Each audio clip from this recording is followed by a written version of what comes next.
95 Cobra Mustang vehicle was brought in. Actually, vehicle was bordering on undrivable. So here we have the new pilot bearing installed. We can see that the pilot bearing is below this plane of the crankshaft. So here's your crankshaft, here's the pilot bearing, and it's actually below the surface here.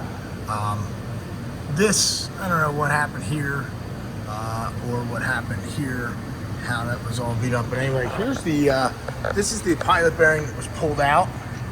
If you look at this pilot bearing, you can see very definitively that this pilot bearing was never installed all the way in. You can see the little gap right there.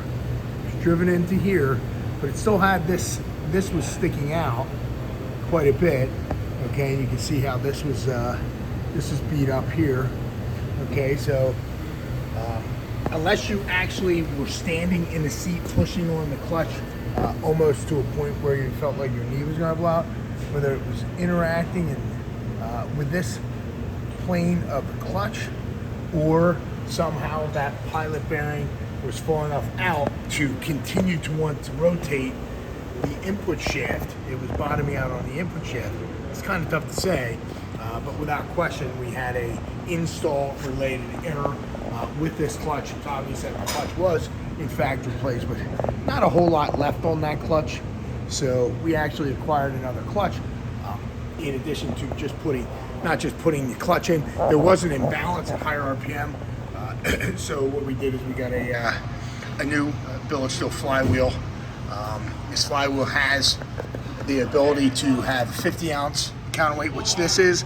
This is for the 5-liter HO motors in the Mustangs, from like 81 to when they stopped making them. So you also had another weight that you could put in the 28 for the older style.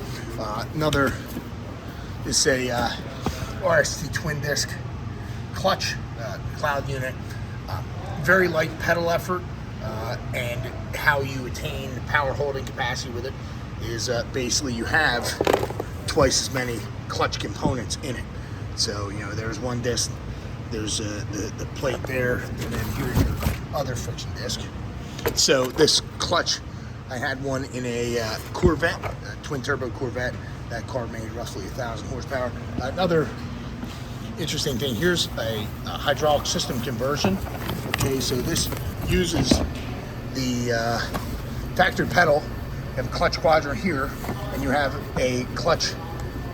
Essentially, the master cylinder is a pull-style master cylinder, which is right here. So this pulls on this hydraulic cylinder. That hydraulic cylinder sends pressure to an internal slave cylinder. This goes in the bell housing,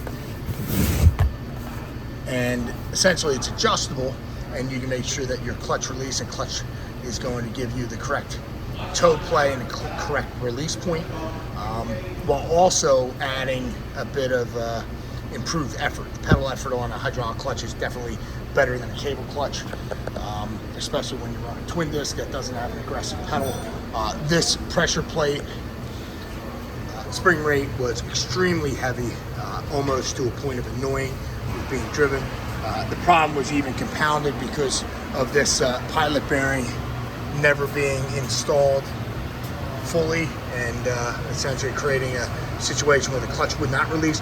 Hopefully there's no internal transmission damage that took place, because a clutch that is not releasing correctly can damage internal synchronizer blocker rings.